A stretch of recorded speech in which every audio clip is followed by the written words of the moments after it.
Hello, good morning, good afternoon to our audience joining us from various time zones. I'm Raymond Kerr. I'm the Chief Program and Development Officer here at AGSIW. Thank you for making the time to join us today for this joint AGSIW SEPAD webinar titled Sectarian Identities and the Rise of Nationalism in the Middle East. Before I introduce today's panelists, I want to thank Simon Mabon, the Director of SEPAD, for this partnership. I'm looking forward to hearing from Simon about SEPAD once our panel discussion gets going. I also want to thank our mutual colleague, Geneive Abdo, for connecting us and making this program happen.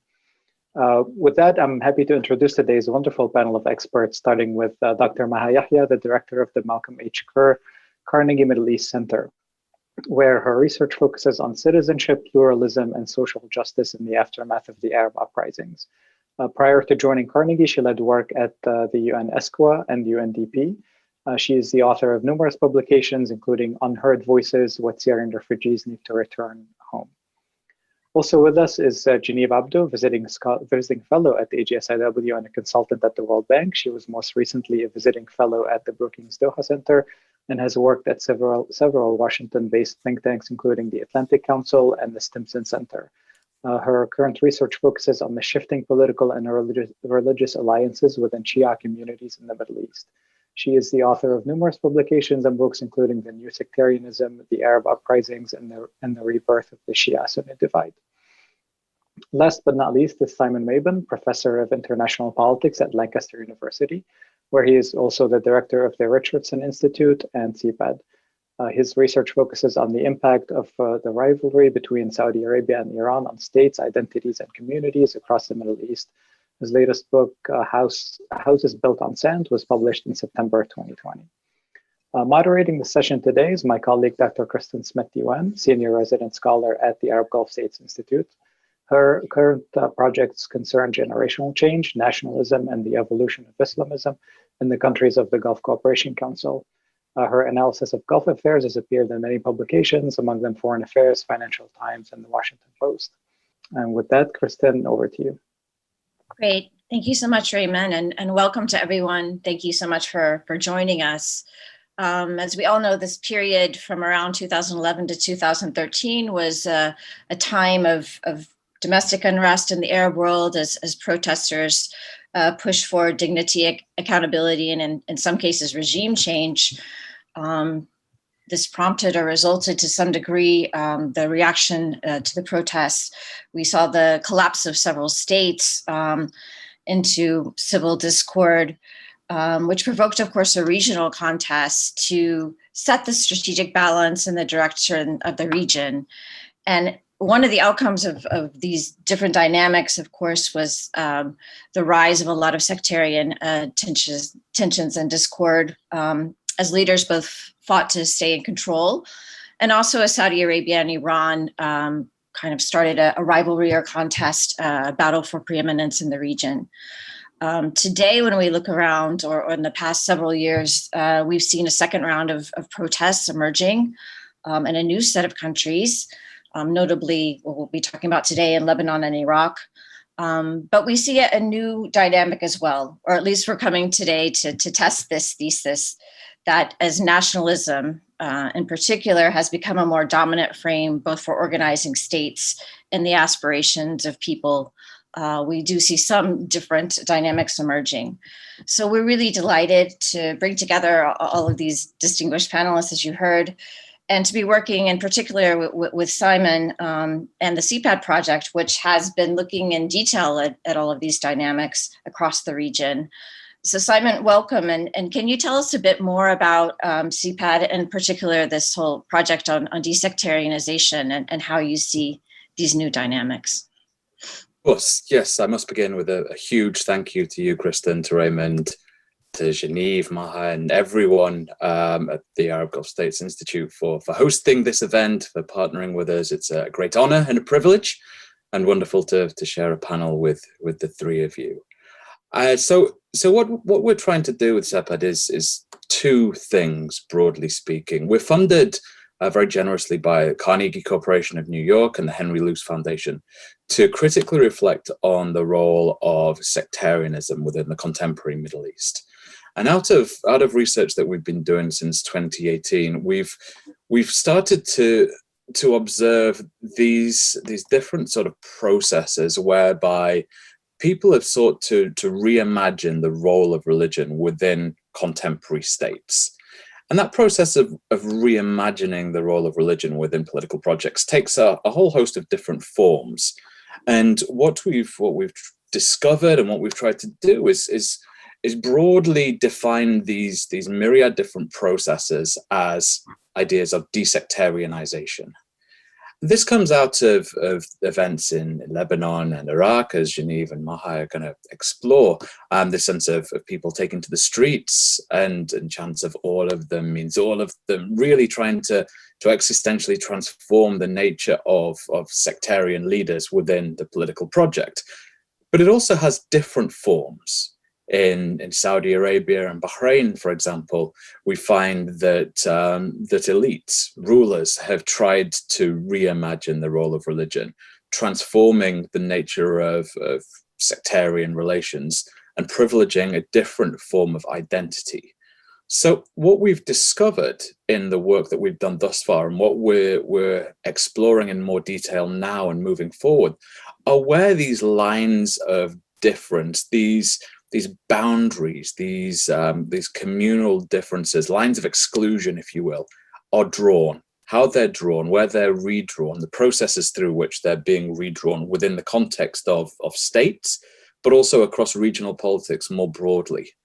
And I think that the cases of Saudi Arabia, Iraq, and Lebanon offer three really good examples, three rich comparative cases to understand the processes through which these boundaries are drawn and redrawn. So I'm really delighted to be here today to explore some of these themes in more detail. Great. Well, thank you. Let's dive right in then.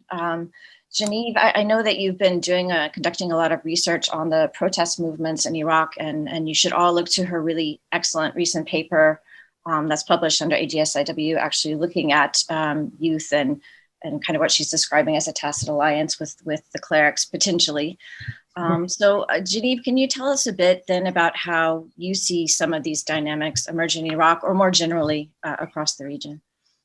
Sure. Yes. Thank you, Kristen, and thanks to everyone who's joining us and to my colleagues on this panel. I would like to begin by just saying from the outset that there is no real definition of sectarianism in the Iraqi context, and perhaps there is no definition, broadly speaking, in the Middle East. And in Iraq in particular, there's confusion primarily over what is considered political sectarianism. So, sectarian divisions to promote a political agenda or political interests, and what is considered to be religious sectarianism.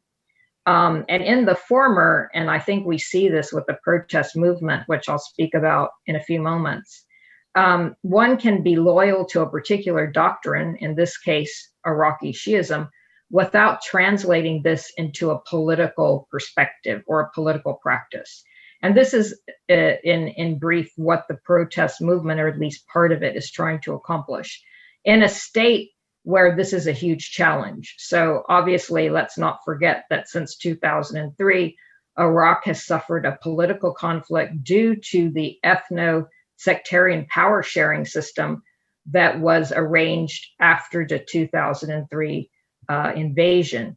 And it institutionalized sectarian identities in Iraq and gave the largest share of power to Shia blocs, and that still exists today.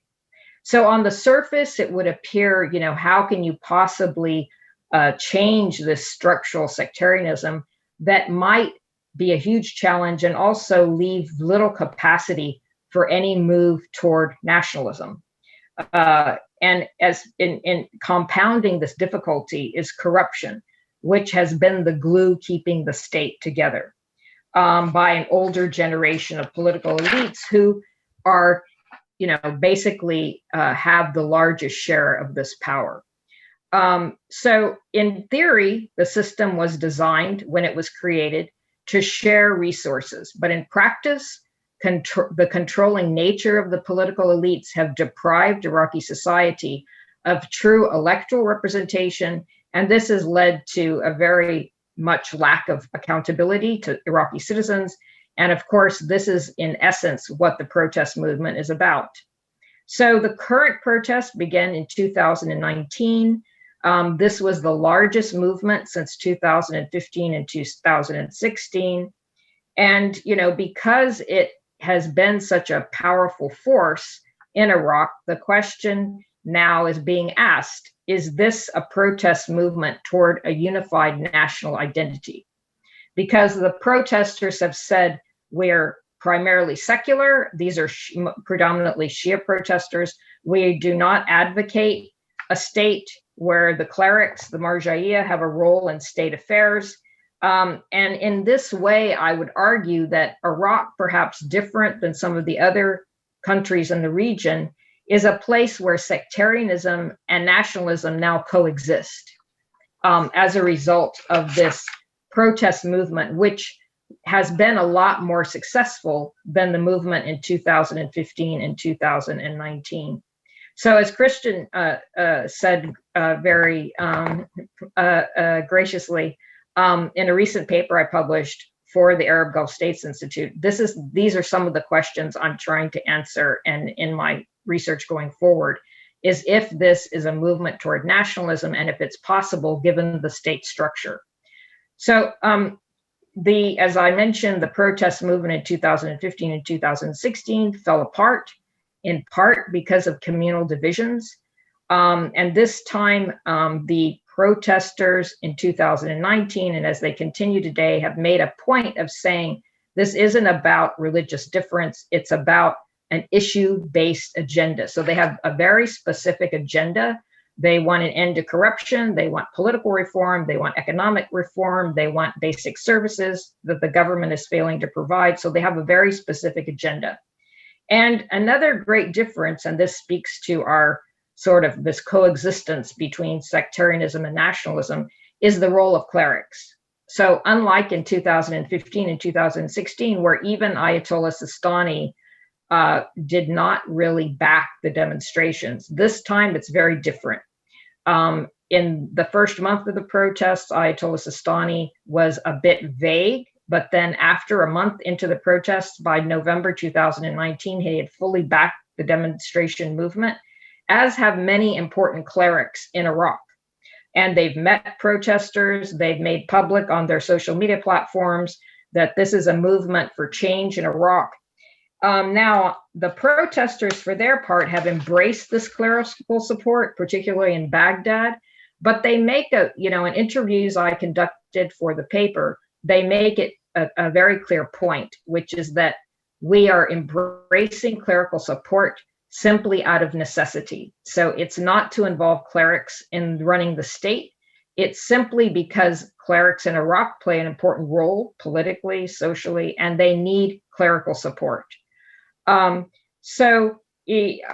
think that they particularly appreciate the clerics' position that the old Shia political elite system must come to an end.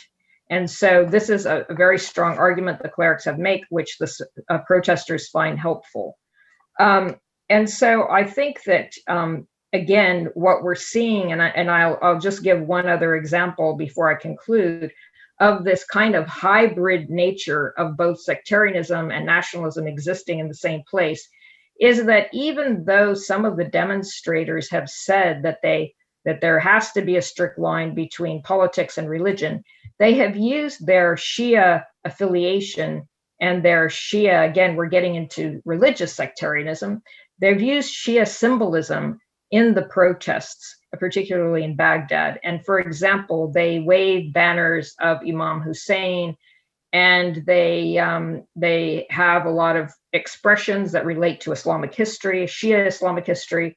And they have also even likened the persecution against them by the Iraqi security forces and the Iranian-backed Shia militias that have led to assassination of protesters, kidnappings, disappearances, to the persecution that Imam Hussein suffered 1400 years ago.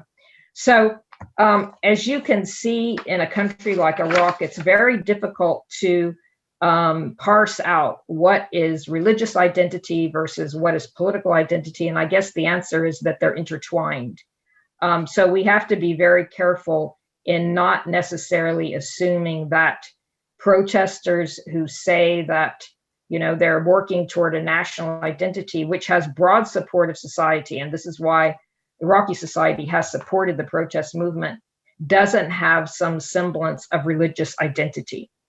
And I think that the elections that will be held in October will give us some indication as to whether this protest movement, because they're forming political parties, will shift this balance between what is a move toward nationalism or maybe a retrenchment back to some sort of sectarian identity. Thank you very much. Thanks, Geneive. I think you've given us a pretty comprehensive view of how complex this issue is and this interaction between sectarian identity and maybe an emerging kind of national sense or national identity trying to pull the country together. And we'll be able to delve into a lot more of these specific issues and themes moving forward. But let me turn to Maha now, who's written really cogently about some of these same issues in Lebanon, and in fact has done an explicit comparison between Iraq and Lebanon several years ago, which I also recommend that you look for on the Carnegie website. Can you tell us a bit, Maha, about when you've been delving into the more issue-based activism in Lebanon and also in Iraq? Tell us a bit more about what you're finding in terms of the difficulty then of breaking out basically of the sectarian communal framework that's been established by the state, or just to set up the state. Thank you, Kristen, and thank you, Genevieve, Simon, Raymond, and other colleagues for inviting me to be on this wonderful panel. And I think a very timely discussion. In terms of Lebanon, I would say the issues-based politics was much more about 2015. The demonstrations that we saw in 2019 began with a demand for an end to the political sectarian system, and it was triggered by a WhatsApp tax, a proposed tax on WhatsApp, but it really was coming on the heels of a series of events that indicated or that showed clearly the extent to which the political sectarian system had failed the Lebanese, grosso modo, and the extent to which this political sectarian system hadn't benefited any single community. In fact, it had benefited the sectarian warlords, most of them are warlords, at the expense of the broader Lebanese citizenry. And I think this was what was remarkable about 2019, because what we saw in those demonstrations were people going out to the street against their own sectarian leadership. Something that was not there before. Demands for change were across the board. Demands for accountability, for anti-corrupt practices, and to nepotism, better quality of life. Just a few days before the proposed WhatsApp tax law, massive fires had raged in a mountain close to Beirut, and the big scandal was they actually had to get helicopters from Cyprus, even though they had paid, the government had paid several $1 million for helicopters, but had not maintained them. So they were sitting, they were completely useless. So there really had been an accumulation in the sense that there really was no shame within this political class, and there was no end. The country was just falling apart, beginning to fall apart around us. So now in these protests, I remember as I was looking at them, kind of coming to the realization that even though people were calling for the end of the political sectarian system, this power sharing system demands for a civic state, and demands for a modern state, which was so part of the lingo that was used by some. It was still, this didn't mean that people had shed their sectarian identities. It actually meant that people simply had decided to now privilege a broader identity, which was national, but was perhaps more importantly one based in question of citizenship. And I think this is where we kind of can begin to see what Geneviève is talking about, this coming together of a national and a sectarian identity, and the understanding that in Iraq, but also in Lebanon, these are not necessarily contradictory. One can have a sectarian identity, but also can be a national, have a national identity. And this can come through if you're considered a citizen with equal rights and responsibilities across the board. What's particular about Lebanon is that, and it's the same for Iraq, because the constitution, the post-Iraq war in 2000, the 2003 constitution is based on the power sharing system that was drafted here in Lebanon. What's particular is that even though this constitution actually recognizes international human rights, it recognizes, Lebanese identity, citizenship. There are articles within the constitution that, in fact, have turned the relationship between individuals and their state into one that is mediated by sectarian community. So, for example, in all personal status laws, the relationship of Lebanese citizens to their state is simply mediated by the sectarian communities. Sectarian communities have a right to have their educational networks. Sectarian communities have total purview over, individual Lebanese as individuals. And there is also, of course, the power sharing as it was translated by the political elite in terms of jobs within government, civil service. What initially began as a kind of an equal distribution of the key posts in government on equal basis to guarantee that as a kind of a protection for the different sectarian groups, ended up being a kind of a let's divide the cake up between us, down to the point where you cannot even move, a driver from one industry to the other unless you have some sort of an equitable process between the two. So I think it's not an issue. Just to go back to your question, yes, issue-based politics is quite important, and we understand that. But I think this has, at least in Lebanon, it has gone far beyond it being simply an issues-based politics. It's about transforming the entire system. Now, whether that is going to happen is another ballgame altogether. Part of the failure of the movements, the protest movements until now, between 2015 and 2019, and to my mind, that also applies to Iraq, is that the protest movements were not able to gel into a cohesive political movement, sectarian or otherwise, that is able to put together an alternate vision for what the country could look like. That's one set of issues. And at the same time, what we're seeing in Lebanon today, it's astonishing. Almost a year after the most horrific explosion took out half the city in this country, with a resigned government, and there's a complete bottleneck. There's a complete stalemate, and we can talk about this later if you like. But the idea is that they're so entrenched in the system. They have such a stranglehold on institutions. It's not just about 2 or 3 or 4 or 6 key political figures. It's actually an entire system that is now embedded within state institutions, and that will take a long time to be able to move or to change or to transform. This isn't something that can happen overnight. And I think a lot of protesters are now realizing that this is something that they have to be in there for the long haul. This is not a magic switch, particularly when, again, going back to how the relationship with individuals is mediated by their sect. A lot of services over the past few decades in Lebanon were actually being provided by, even though they were being funded by the state, they were being provided by the sectarian leadership. And many citizens didn't know that this was actually funded by their state. It just became, you go through your sectarian leadership to get access to certain services.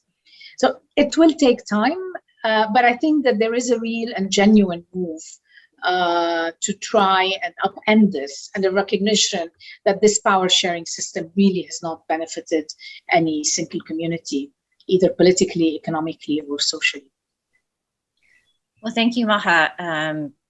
It's interesting you can already sort of tease out some of the similarities that we see in Iraq, but then also some of the differences, which we'll want to pull out and getting into deeper themes later on. I see that I already have one question in QA. I'm not going to go there quite yet, but I do welcome all of you watching. Please go ahead and if you have your questions, enter them. And if it makes sense as we're going through this, I will definitely try to bring those and fold those questions into the conversation. So don't feel that you have to wait until the end to ask your questions. Simon, in your introductory statement, you really stressed that there are different dynamics going on in each state and that you really need to understand the context. Obviously, while some of these themes do really apply to Saudi Arabia, we could talk about 2011-12, where there were a lot of calls, at least on social media, to think about more citizenship-based demands within Saudi Arabia. And of course, we had some serious protests, mostly within the Shia provinces of the Eastern Province. We do see a very different model, at least, of transformation right now, taking place within the Saudi state, and very much a state-led one. So can you tell us a little bit how you see some of these dynamics of sectarianism or sectarian tensions and nationalism playing out today in that country? Sure. Yeah, thanks, Kristen. If I may just go back to Maha just briefly. Maha talked about a magic switch and the protesters looking for a magic switch to transform the nature of the nature of relations between sectarian communities and the people. I think MBS thinks he's got a magic switch. And if we look at what happened in Saudi Arabia, that's Crown Prince Mohammed bin Salman, the speed at which the kingdom has undergone dramatic transformations, particularly with regards to the role of religion, sort of hints at this type of magic switch, the ability to rapidly transform the very nature of political life in the kingdom it's impressive, purely in terms of speed. Because if we think about if we think about the nature of quote unquote sectarian politics in the kingdom, we see that sectarianism and an exclusionary form of sectarian politics has been built into the very fabric of the state since before the foundation of this state. And Kristen, if I can just quickly give a shout out to some of the work that you've been doing on the Saudi state. You've written extensively on some of these questions about belonging and Shia belonging in the kingdom, and I'd urge people to have a look at that because it's wonderful. But what I think you do and others have done is trace the position of Shia groups within the kingdom.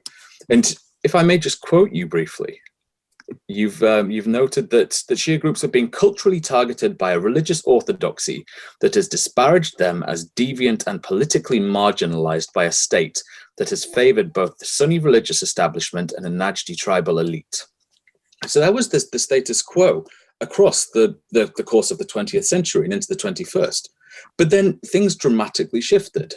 There was this magic switch, if you will, to really change the nature of relations with its Shia population. And I think this is a really interesting, intellectually interesting moment, but also politically interesting moment, because it comes at a time of Saudi Arabia trying to reposition itself on the world stage. Vision 2030, which we've all come across, this incredibly ambitious plan developed by the Crown Prince in collaboration with a number of Western organizations to transform the kingdom, to wean it off its reliance on oil, and in doing so, to reimagine the nature of relations between rulers and ruled, and the nature of relations between members of the Saudi state, so Saudi nationals. And previously, those lines of inclusion and exclusion had been very much conditioned by the role of the Wahhabi ulema, Wahhabi clerics, and the religious police that would enforce all of these things, with Shia groups being marginalized, pushed to the very geographical margins and the political margins too, of course, of the state. But yet this transformation, in accordance with Vision 2030, sought to bring Shia groups back in, bring them into the nature of Saudi politics. And it came at a time just after the execution of Sheikh Nimr al-Nimr, and widespread violence across the Eastern Province, the destruction of certain urban areas in the Eastern Province by the security forces. And so there was this real sort of military crackdown, but then a reimagining of the geography of the state. So, for instance, the old quarter of Awamiya was leveled by the security forces, but then it was replaced by a shopping mall and an entertainment complex. And so approximately $300 million was put into this area to transform the nature of things. And in doing so, to try and bring the Shia population into the nature of Saudi politics. And the mayor of the Eastern Province at the time, Fahad Jubair, he stressed that this will, and I quote here, have the magical effect of changing the area from a shelter for terrorists into a beacon of civilization.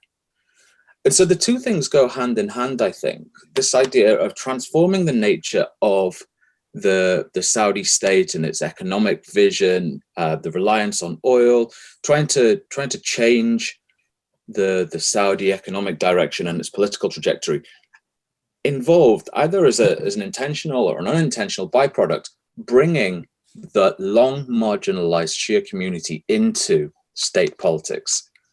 And in doing so, removing one of those lines of exclusion, that line of exclusion predicated on sectarian difference, but creating new lines of exclusion that have been documented by Madawi al-Rashid and others that point to lines of exclusion against the regime, in dissent against the regime of the Crown Prince and his father. So I think that's kind of what's going on briefly, that you have a fundamental transformation of the state, and that has included bringing in Shia groups into a new quote unquote hyper-nationalism, if you want to call it that, reimagining and privileging Saudi nationalism above sectarian difference. Well, I think it's really fascinating to hear you talk about this reimagining and fundamental restructuring of the basic political identity of the state. But all of these changes aren't happening in a vacuum. I mean, there's a lot of complex issues that we're already wrestling in here, but it's fascinating to see that this is happening within a broader global situation, right, where we do see rising nationalism internationally, right? It's not even just a dynamic here. And also part of that nationalism is also a restructuring of the economic foundations of the state, right? As a number of countries are leading to much more state-driven growth as they're competing internationally.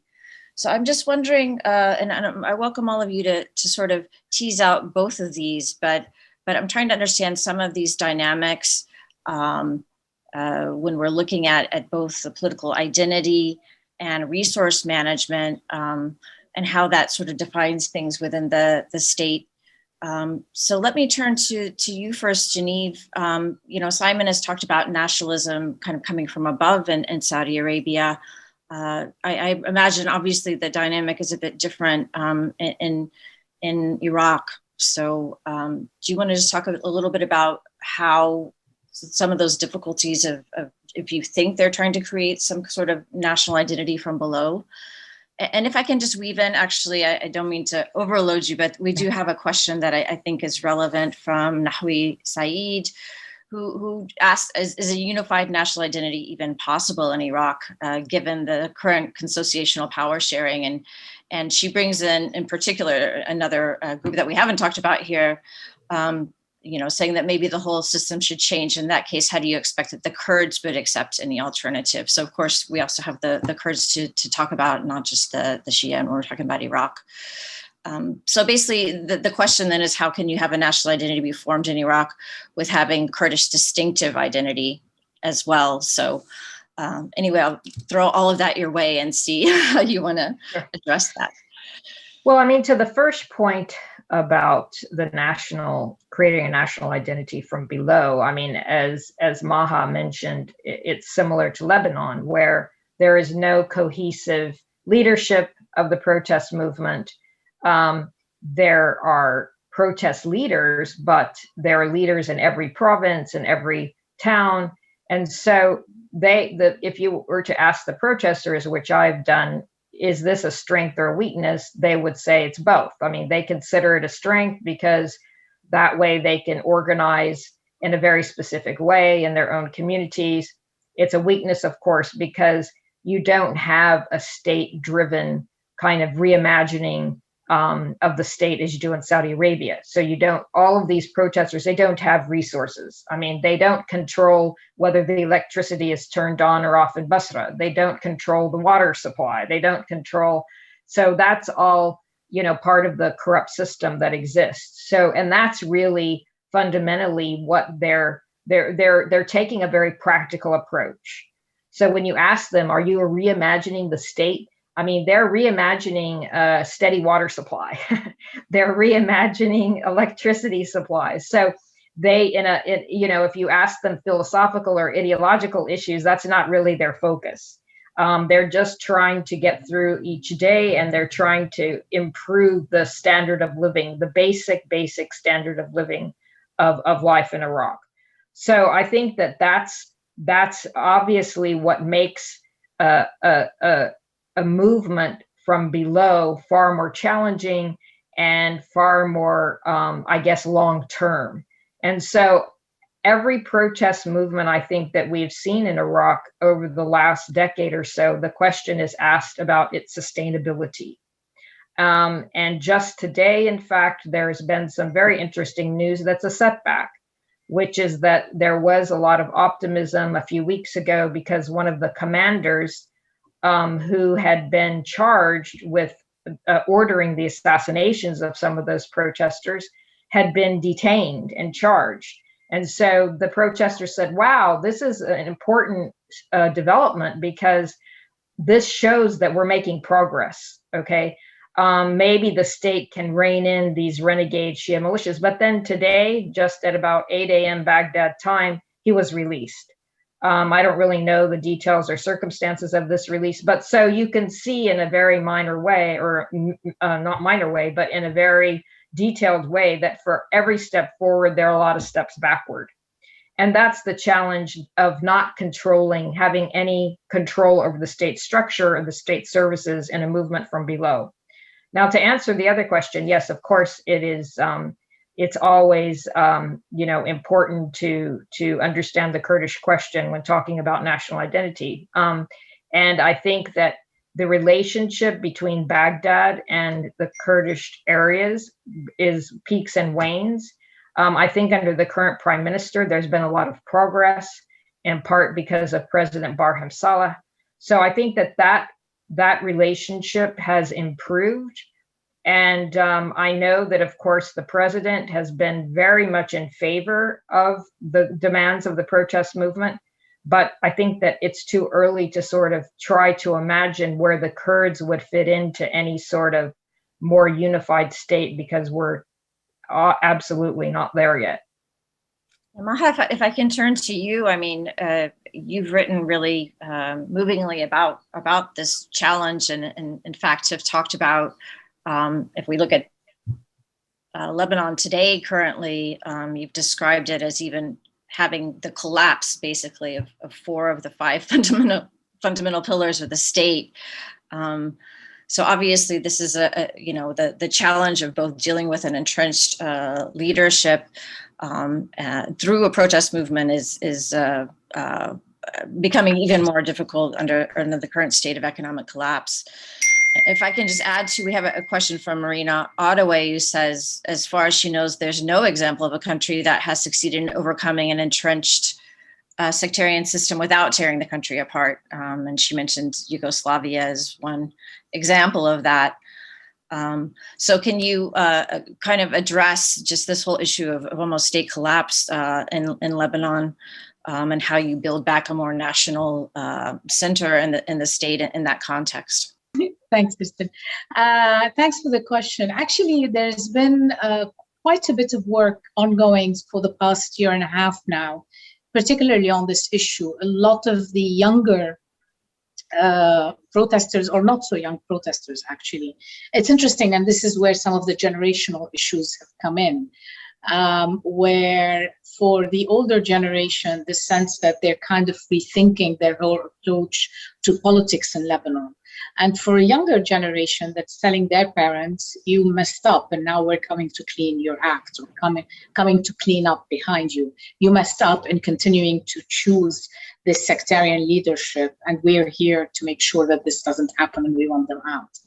Now, this was the euphoria of, October 2019 and October and November and December and January and so on and so forth. Now there's a real realization that, in fact, the only way you can do this is by building up new political parties. It's interesting. I mean, for me, one of the gains of this past year and a half of protests, not protests, COVID, I mean, it's difficult to determine, that in spite of the economic collapse, the sense that there has been a reinvigoration of the political public sphere. Everybody's talking, the sense that it's okay, it's not a dirty word anymore. One can get engaged in politics with the hope of making a difference. It's something quite important to perceive. There is a real understanding by a lot of the protest groups that they need to come together, they need to form political parties. But even beyond that, even when, for example, now there is an attempt to create these kind of broad opposition groups that bring under the same umbrella individuals who don't belong to political parties or nascent protest groups, with the idea that you bring them together to agree on issues. And this is where we come back to issues-based politics. We agree on what the shape of the new, there's a common understanding what the shape, what a Lebanon 2.0 or 3.0 could look like. What should its political system look like? What should its economic system look like? I mean, Lebanon today, as it is, the economic merchant republic approach to the Lebanese economy is gone. The banking system is gone, but tourism is now being revived because the country now is incredibly cheap. So please come visit us. The currency has lost, unfortunately, 90% of its value. The banking secrecy, as I said, is completely gone. And this sense that you can just rely on services is just no more. So the idea is coming together with a kind of a vision for what Lebanon 2.0 or 3.0 would look like, and then look at what needs to be done to get there. And again, with the understanding, this is a medium to long-term plan. However, in the short term, two things need to happen. And there is a kind of, again, a collective understanding. The first is stemming the collapse. And this is something that the protesters cannot do. This is something that for me, this has been one of the most soul-crushing and heart-wrenching parts of living here during this collapse, that there's so much that can be done to prevent the misery that is being inflicted on this country today, and yet it's not happening. And there's a lot of frustration that no one seems to be able to push the to push the local politicians in the direction that they should be going to stem the collapse. The other thing that can happen is that there are specific bottlenecks. Some of them are related to the Ta'if agreement, which ended the civil war, and some are related to bottlenecks within the constitution itself, issues related to the independence of the judiciary. There are things that can be done now, both to unlock the political bottleneck. I don't want to get too technical, but there are issues related to the fact that the constitution does not specify how long a prime minister can take to be able to form a cabinet. There are issues related to whether MPs can serve as ministers which literally completely destroys the kind of the checks and balances between parliament and the council of ministers. So there are specific things, the role of the president in all of this. I mean, these issues actually have been, the vagueness around these questions has really played a determining role in this war of attrition that is going on, and which the rest of the country is paying for. So there are things that can be done in the short term, but again, this needs political will. Now, for medium to long term change, in response to Marina's question, and here maybe I am the eternal optimist, but I do believe the only way to do that is through the ballot box, and this is really a medium to long term project. If in the next election, if they do happen, the next election is supposed to happen in 1 year. If they do happen, there is hope that maybe the opposition will be organized enough by then to vote, get at least 10 to 20 people voted in. There is already a lot of work happening, not only on preparing candidates, supporting them, I mean, creating the entire machinery. And this is, by the way, being funded totally by Lebanese. So there's a lot of funding that is going into this by Lebanese expats, with the hope of promoting change in their country. And the other is, as I mentioned earlier, is to actually have a very broad-based discussion on what is the country we really want to see. And this is a discussion that needs to be bottom-up, not top-down. And there's also a lot of work here at the grassroots level to get a discussion going on that particular issue. What is the program? What is it that you would like to see the new government do? So that you move a bit away from, it should be a Christian for this or a Muslim for this. I mean, who cares if it's a Christian or Muslim who's running this ministry, so long as they're running it properly. And there is this move. This is not broad. This is amongst the group. There is a split in Lebanon today. You have the protesters that are, or the broad-based kind of support for this within different communities, but there are still very entrenched, voters who believe in their political/sectarian leadership. And to be honest, as the country collapses further and further economically, they're starting to play up the protection racket, the role of protectors of their own zones, and we see this now quite frequently, where immediately you might see some young men with guns coming out to protect their own. It's very reminiscent, actually, of the Civil War for those who would have lived in Lebanon during that period. And then in terms of the provision of goods to individuals at subsidized prices to help those in need. So as the country moves deeper into an economic recession, the political leadership /sectarian leadership is using those tools to try and kind of reconnect and regain whatever control they may have lost over their communities. Now, there are winners and losers. I won't go into this at this point unless someone's interested. Yeah, well, thank you. I want to, of course, get back to you, Simon, but there are so many things there when she was talking about Lebanon that really resonated with Iraq. I wanted to turn back to Geneive just for a minute, because you've talked about the kind of fragmentation within, of course, the Shia community and these different debates that are happening. As Maha talked about, have divisions amongst the protesters and so forth. So I was wondering if you could talk a little bit about that same dynamic in Iraq, some of these divisions that have opened up, even amongst those who are seeking similar desire for a fundamental change in the way the state is structured. Well, I think that I first of all don't want to in any way minimize the fact that the protesters do have a vision for Iraq. I mean, I didn't want to sort of indicate from my previous comments that there isn't some sort of vision that would include, more democratic form of governance. The system in Iraq is such that when there are elections, first of all, the established Shia parties that have enormous funding resources, that have organizing places to get voters out. I mean, to speak to Maha's point about the political parties, some of the protesters have now formed political parties that are registered to run in the October elections. But they face huge obstacles, institutional obstacles, structural obstacles, because they've actually raised a lot of money from ordinary Iraqis, which is, of course, an indication of their support within Iraqi society.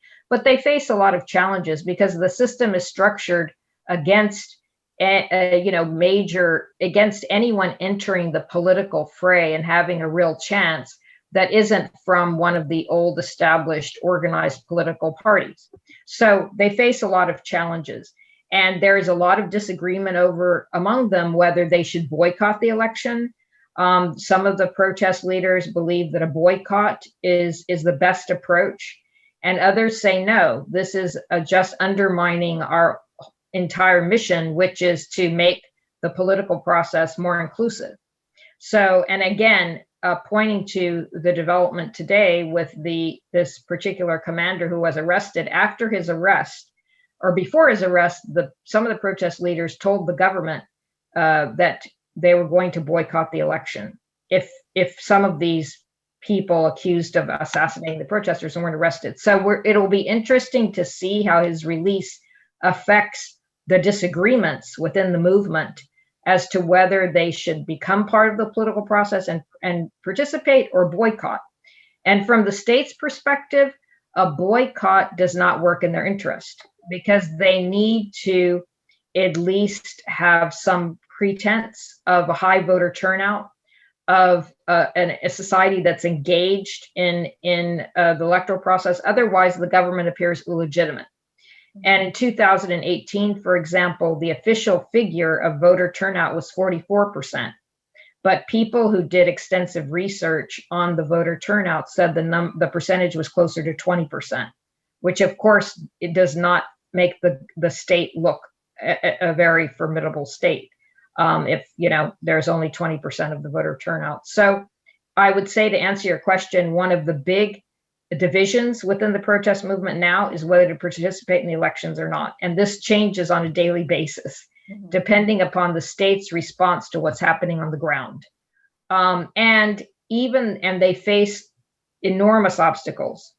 There has been a lot of research conducted about how the new electoral law, there has been an electoral reform law demanded by the protesters, which was enacted after about a year of debate within the government. But most people do not think this will be a game changer. So this is not going to suddenly become a new form of inclusive politics that will bring in a lot of desperate parts of the population into the electoral process. But it could create a bit of change. So we have to see how that's going to play out. But I think that right now, one of the biggest divisions is over the elections, whether to boycott or not. Yeah. We have seen across the region that boycotts haven't been particularly effective over time. And we could talk about Bahrain in that instance, and even Kuwait in a different context. Sorry, Geneive, I'm not sure. It looks like we may be having some technical difficulty. It looks like you were speaking, we didn't hear you. Maha, but I hope, no, we got most of your main comments. Okay. I think we're good. And hopefully we'll be getting Maha back. But that gives me an opportunity at least to turn back to Simon. And there's a number of questions that really fold in very well to where I want to go with you, because obviously we're talking about, both Geneive and Maha are talking, getting into some detail about political calculations, elections, forming political parties, and how these can reshape the discourse within the countries. Obviously, that's not the kind of change that has been envisioned and is going on in Saudi Arabia, where perhaps you don't have some of these same conversations. So I wanted to bring in just a couple of questions for you that are going to address that, again, kind of the type of change that's happening in Saudi Arabia. Sagar al-Azabi asks, is it too early to evaluate the impact of the so-called magical switch that you talked about on changing the norms of society that have existed for so long? So I guess the question for you would be, without these kinds of conversations or sort of political debates from below, do you think it can be more effective than working from above? And maybe I can just add in too, because it's a very related question from Nahwi Saeed. Does this rapid top-down transformation, can it succeed without bottom-up support? Or I guess you can ask if you think there is bottom-up support. And mentions that we all know that the Wahhabi clerics have been given near absolute power for so long, given a very narrow understanding of religion for sectarian ends, and that's really entrenched within Saudi society. So do you think that the transformation should have more of a genuine grassroots support element to it? Yeah, thanks, Kristen. It's really fascinating hearing Geneive and Maha talk about all of this. And it strikes me that fundamentally we're dealing with the same types of issues in the abstract in terms of the vision for a future state and the role of people within that state and relations between rulers and ruled. And then sectarian identities and nationalism figure somewhere within all of these different calculations, shaped by the importance of context and the contingencies of space and time. So I think it's really interesting hearing, for me at least, hearing these observations and reflections.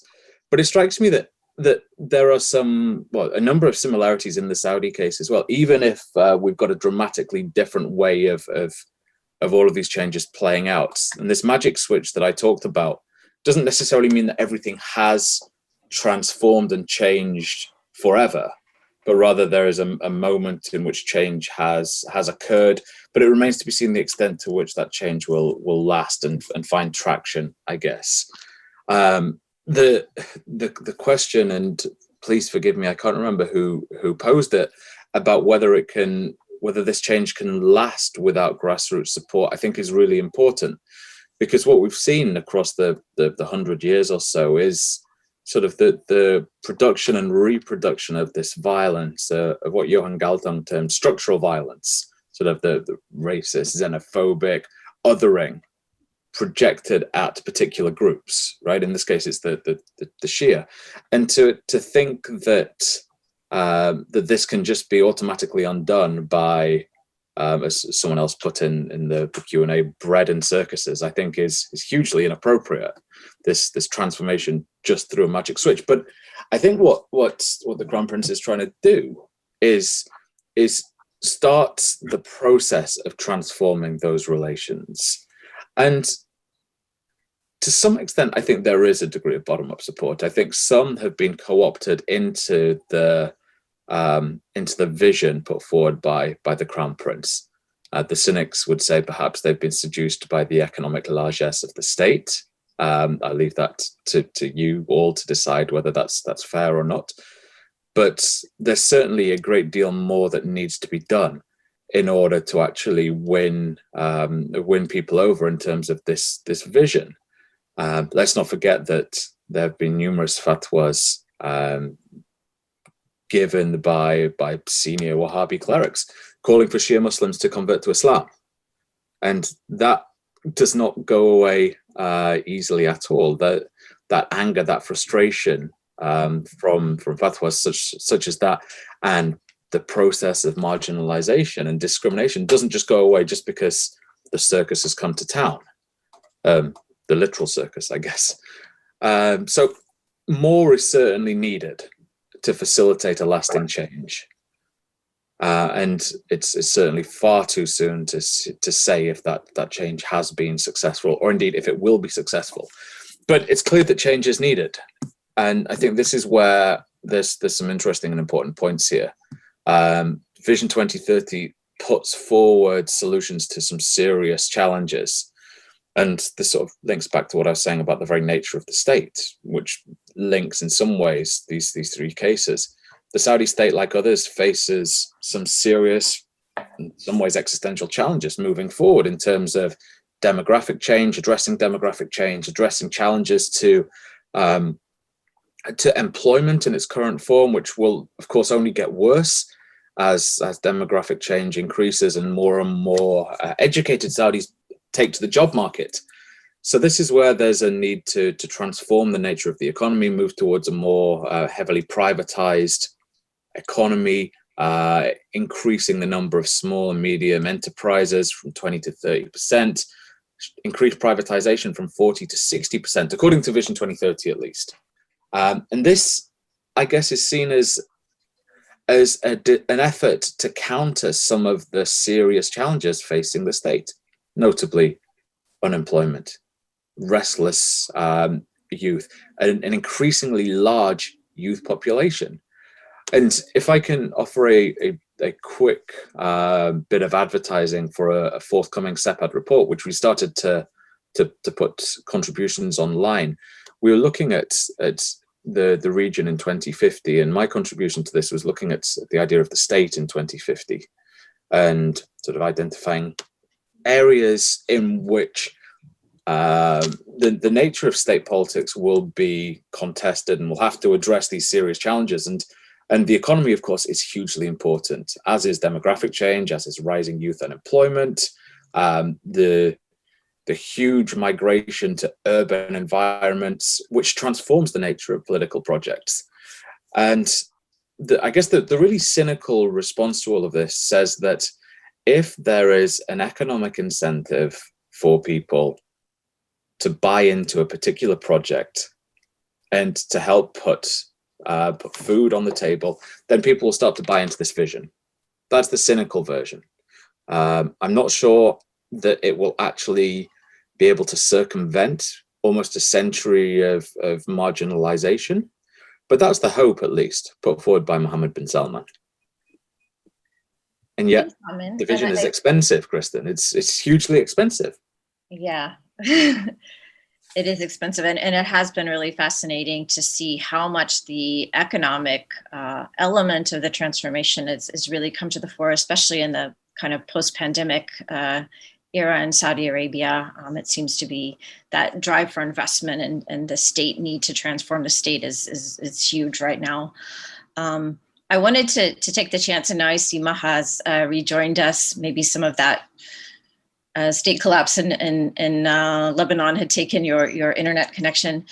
But I wanted to turn this question about the resources and resource allocation, particularly within, I want to look and we've talked about it in Saudi Arabia, how that economy is really driving the change in some of these relationships between sect and state. But I was wondering, within these states that were already ordered that way and where resource allocation was really linked to those, how do we conceive about the economic dynamics changing the politics? And I know Simon just said maybe there's an incentive in Saudi Arabia to buy onto a change. I imagine there's a lot of disincentive in both Lebanon and Iraq for maintaining with the current system. So can you talk a little bit about that, Maha, some of these economic factors? Resource allocation played an important role in the sect-citizen relation, if you want. The political sectarian leadership, or mafia, as some of my friends like to call them, used resource allocation within the state to war booty or bounty, but to also give out jobs, etc. The hope is that now with the it's a controlled collapse to some extent, but this collapse and the attrition that we're seeing of both state institutions, but economic mechanisms, that new levers can be created. And we're already seeing some of this. The dynamism right now is really in the private sector.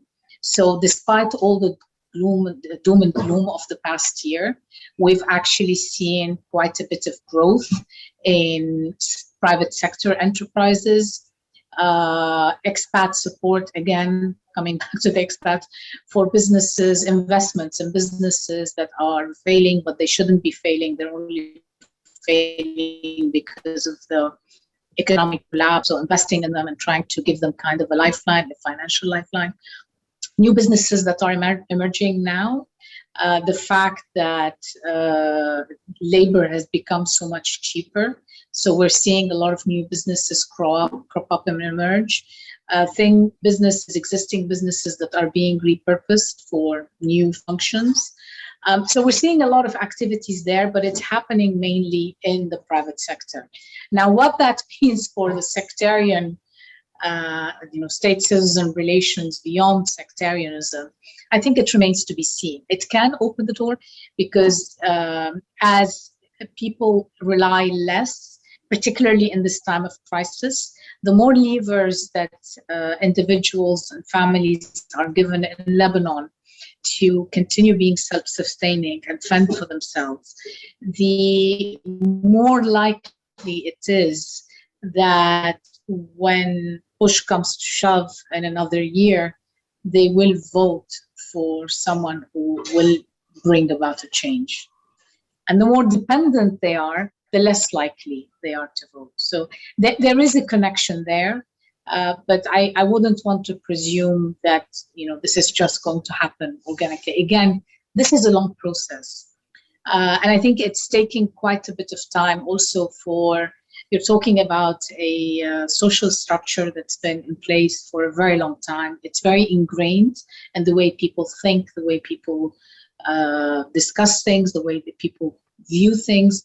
I mean, for the last, 3 decades, if you accused anybody of corruption, the response was immediately would come back from the sectarian community, because every accusation of corruption was considered to kind of be an attack on everyone.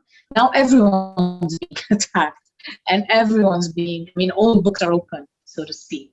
But again, this is a long process. This will not happen overnight, and it takes time for people to change the way they think about things.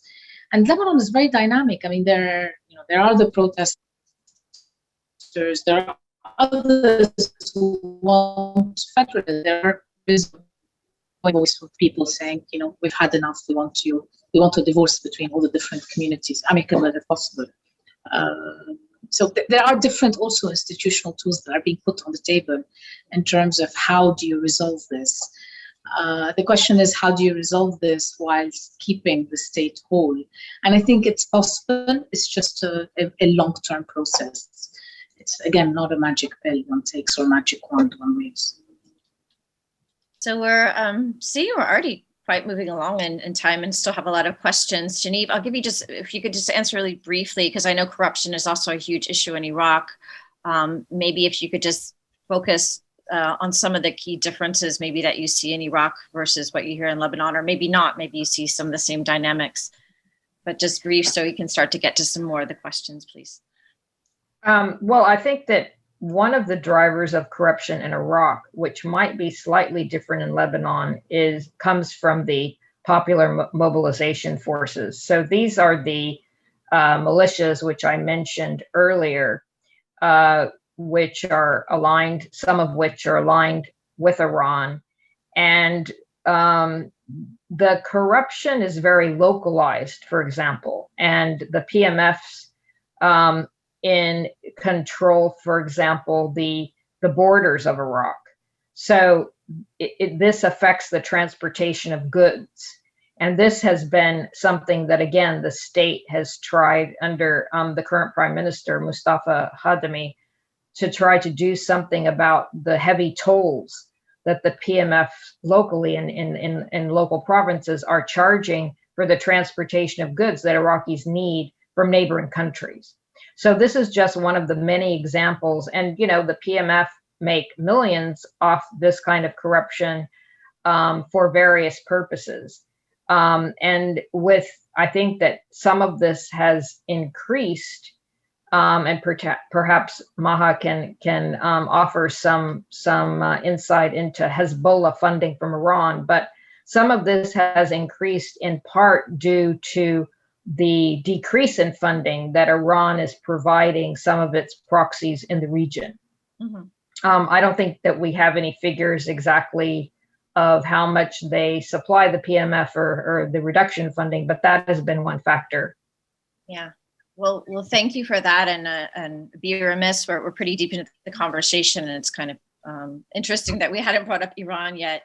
Right. I want to give Maha a chance to respond, but also fold that into, obviously, a lot of this is not just domestic things, but it also has to do with the regional dynamics, and in particular, interventions of Iran and several of these states.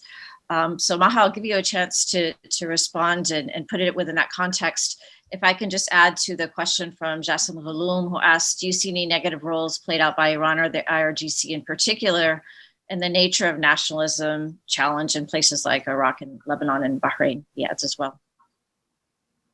I think definitely, I mean, that's almost like a rhetorical question. They are playing a very a negative role. Actually, we see it mainly in Iraq, where, you know, to have young men and women go to the streets of Karbala and Basra and Najaf and say, Iran barra barra, Iran out out. It already tells you the extent which it is playing a very negative role in these contexts, and one that is against national interests and against the interests of the individuals there. The same here in Lebanon, but not to the same extent. We have, I mean, there is a lot of angst and a lot of anger at Hezbollah, predominantly amongst the other communities. Within the Shia community, let's say, there is some angst with the behavior, but it's far less pronounced and it's far less visible. But definitely also these networks allow for an open door for corruption, for smuggling, for, I mean, whether in Lebanon, the networks between Lebanon and Syria, for example, for the smuggling of, and these are not related necessarily to Hezbollah only, but to many of the political parties, of subsidized fuel, subsidized medicine, subsidized wheat. All of this is being smuggled, and it's actually playing a very critical role in the economic crisis in Lebanon today. So to go back to the issue, yes, it is playing a negative role as far as allegiance to Iran is concerned, or the connection with Iran. The idea is that the allegiance to the Wilayat al-Faqih trumps all other belongings, whether it's national or otherwise. And so it does play a very negative role in that sense, in the consolidation of national identity, or in the sense of privileging a national space over others. This is one of the issues with Hezbollah today here, in the sense that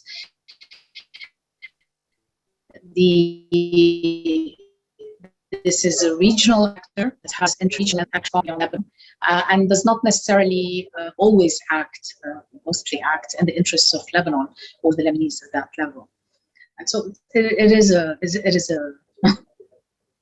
I'll leave it there. Well, Simon, I welcome you to address the issue of Iran as well, but we also have another interesting question about, of course, Saudi Arabia as a regional actor from Javier Bordon. Question for all panelists, but I'm directing it to you. How can MBS sanction understanding of moderate Islam materialize in Saudi Arabia's foreign policy and possibly factor into Iraq and Lebanese domestic politics? So we know that Iran is a prominent actor, but Saudi Arabia has also been a prominent actor in the region. If you could speak to that. Sure, yeah, I think that's a really interesting and somewhat challenging question to answer briefly within the limited time. I just wanted to quickly add something to what Maha has just been saying, and it was something that I came across in doing the research for my recent book. I was looking at some of the diaries of British folks who were out in Iraq and in the Gulf in the early formative years of the 20th century, and I came across the diaries of Gertrude Bell, and it's interesting to note that the rhetoric that she was using at the time neatly maps onto the types of language that we're hearing now, and the similarities in terms of the framing of Shia groups as being quote unquote fifth columnists, or having greater loyalty to Persia or Iran rather than to the Iraqi state back in the 1920s is absolutely fascinating to note that this was a long-standing construction of othering and long-standing rejection of Iraqiness in favor of transnational Shiism. I just wanted to flag that up and just leave it there because I thought it was worth stressing. As for Javier's question, I don't know that I have a particularly clear answer for now, because it goes back to some of the other comments that were coming out with regard to change and the legacy of the past. We know that Saudi Arabia has behaved in a particular way in the past with regard to its domestic politics towards the Shia, but also internationally, propagating a particular vision of Islam, shaped, fueled, funded by Wahhabi petrodollars. And that it's going to be difficult to just move directly beyond that, I think. Whilst perhaps in some ways that doesn't actually get at the full nuance of Saudi foreign policy, perception matters, I think. And dealing with perception is really difficult, and to move beyond that perception of a particularly exclusionary vision of Islam is going to be really difficult. It's going to take time for the kingdom to build a new foreign policy narrative, foreign policy perception that isn't just about propagating, proselytizing Wahhabism. It's not just about countering Iran. It's not just about silencing critics at home or abroad. It's about tolerance. It's about being a respected member of the international community. I think that's going to be really difficult. And certainly kidnapping prime ministers, elected officials, and things like that don't help matters in the slightest. Well, I want to just acknowledge, I guess, a couple other questions, or I might adapt them a bit into comments that speak to that difficulty of this fundamental transformation and its impacts regionally. Geneive says, bread and circuses will not make Shia and Saudi Arabia into Saudi nationalists. Too much has happened historically and recently to maintain the alienation. So that sort of speaks to some skepticism about the role that economics can do and really fundamentally changing these identities.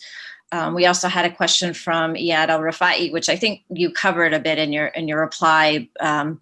It was voiced a little bit differently than talking about modern Islam, but talking about the transformation from identity-based politics to liberal policy agendas and how that will influence the regional order, and if that will help the Middle East to finally achieve a relationship that can be based on cooperation or collaboration instead of competition. If we see a perception that these political identities have become more bankrupt. So I guess that's some optimism maybe to a more nationalist structuring.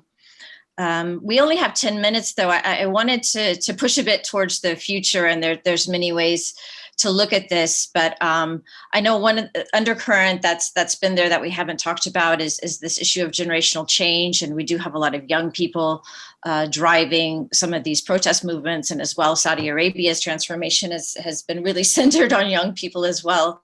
So can you address just a little bit, if you do see a different viewpoint, is it really a question about a younger generation is looking at these issues differently, and how you see those generational factors working in?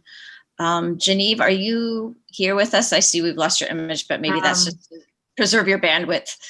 Can you hear me now? Yeah, we can. Okay.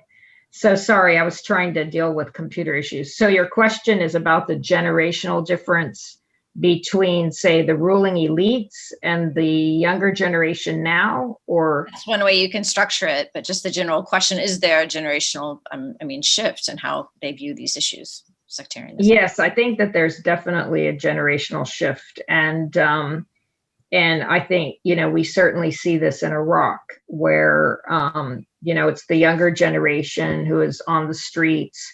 They have a different vision of what an Iraqi state should be. And as I said earlier, they've asked for electoral reform. And that's one of the reasons that when the protest movement first erupted in 2019, one of the first demands was that the prime minister be ousted, and he was. This was former Prime Minister Abdul Mahdi. So they do have generational differences. And I think that, like most Arab states in the region, the youth in Iraq, the younger generation, they want a different Iraq than their parents. And this is part of the reason that they want to have a more inclusive political system. They want jobs. They want to be more integrated into the international political economy. They want to be more integrated in the regional economy. And we haven't talked about this either, but in Iraq's case, there is increasing investment from the Gulf, particularly Saudi Arabia, and this could be an important factor in economic growth. It could be an important factor also in providing resources, energy, in particular, to Iraq. So, and this is something that the younger generation favors. So they want both integration, with the region, with the world, both economically, and of course they want a more inclusive political process, which is very different from their parents.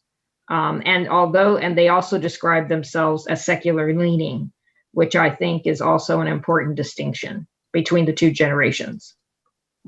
Well, let me throw that question to Maha as well. I know you framed this sometimes thinking about it as a greater push for the individual or bringing the individual more to the fore, and that tension between the individual and the community. So can you speak a bit to the younger generation and that question, or more generally? I agree with much of what Yahya have said, which is that the younger generation that we see today is definitely is pushing in that direction. They want to be recognized as individuals by their state. They don't want their relationship to be mediated by the religious communities. They want to be recognized as equals. They don't want there to be differences in when it comes to inheritance, when it comes to marriage, when it comes to child custody. These are fundamental issues about day-to-day life. They want to be treated equally, and this is what they're asking for. The debate today among at least a section of this youth, and again, it's not all the youth, because it's a very dynamic process, but I'm talking about a good chunk of the protesters.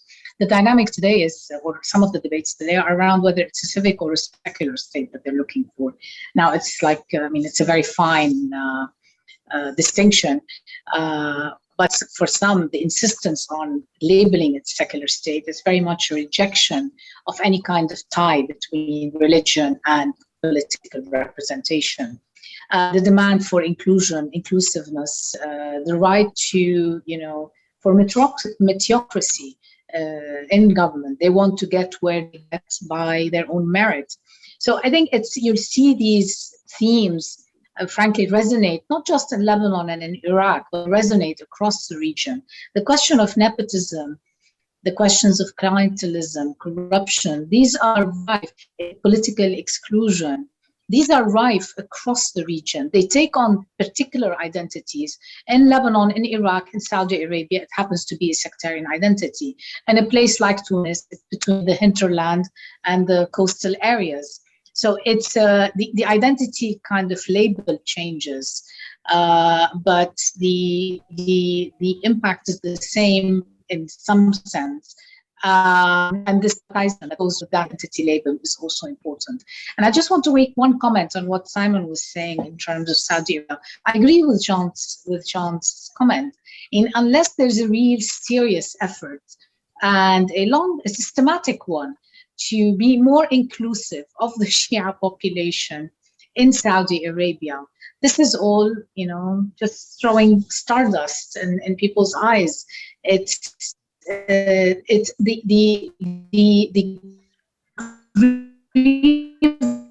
found, whether it's in the sense of their share of in the eastern parts of the kingdom, but that they have very little control over, whether it's access to state resources, to jobs, social stigma, etc. The sense that they're treated often as second-class citizens, or they're perceived as such. So I think these will take time, and there has to be a very, very serious and deeply felt process. Tokenism is just not going to wing it in a context like this. These are kind of my 2 cents outside, from someone sitting on the outside, is that until now, it's really been more about tokenism in some ways. Some of these social changes, not all of them. Well, let me throw that back at Simon then with some of our last time remaining. Is that the way you see things a bit too? I mean, the change so far, is it really working towards a position of equality, or is it just a shift in the economy and hoping that that will bring along the Shia community in Saudi Arabia? I think it's the billion-dollar question, really. To what extent is this just stardust, as Maha says, or is it something more serious? To what extent does Mohammed bin Salman actually view the Shia as a part of the future Saudi state and future equal members of Saudi citizenry? And right now, I think it's easy to see it purely as stardust, given the vast amount of money thrown at the problem, the vast amount of money that's been thrown to bring high-profile musicians, artists, sports stars, and the idea of professional wrestling or boxing taking place in the kingdom 10 years ago is bonkers. So I think it's easy to see that it is just stardust, but I think for some it is a little bit more than that, and for some younger Saudis, they'd like to buy into the transformation. They'd like to take it seriously. I think the proof is going to be very much in the pudding as to whether there is something substantial or whether it's all just a great big mirage designed to recycle the kingdom's image and to try and draw more foreign direct investment in to help make the Vision 2030 come to life. The cynic in me says, I fear you're right, Maha. And looking at the ways in which lines of exclusion have been drawn with regard to those who disagree with the Crown Prince and his reforms, I think the evidence points that way. But there is a moment of possibility. There is some degree of change. Battleground has been transformed into a shopping mall. Now, I'm not sure that's the best use of $300 million or the best thing to do with a battleground, but it is a step in the direction away from marginalization. But then it raises all types of questions about urban transformation, gentrification, new lines of exclusion along class, tribe, and there we've got a whole other set of questions that need to be addressed. Well, thank you, Simon. I'm looking at the time and looking that we're not going to have the time to delve into these questions. We've gotten quite in depth in terms of all of these 3 countries. I know that we are hoping to get to all of your questions, which we weren't able to, but please note that we really appreciate your coming and you're injecting them into the conversation to the degree we could possible. I also regret, I know there's some things looking forward I was hoping to look to. I know Geneive has some ideas about the elections coming forth and some of these more practical things moving forward. But I guess we're going to have to hold those for an upcoming webinar. So I urge you all to both join me in thanking our panelists and the way they weave these different and very complex stories into a broader appreciation of the dynamics between sectarianism and nationalism. And I hope you'll be joining us as well for future events at AGSIW when we can get more deeply into these issues. Simon, I turn it to you as a partner with SEPAD, which we've really loved running the seminar with you. If you have anything else as well you want to add before we close. Just to echo your thanks, Kristen, a huge thank you to you. You've done such an amazing job of weaving all of this together on the fly. I think it's incredible what you've done. So a huge thank you. It's been wonderful sharing the floor with Maha and Geneive, and a massive thank you for everyone who made it to the end of this. It's been fascinating. I've really enjoyed it. So much to think about. I guess we need to do this again. We'll look forward to your research project, getting deeper into this. Thank you, all of you, and thank you for joining us.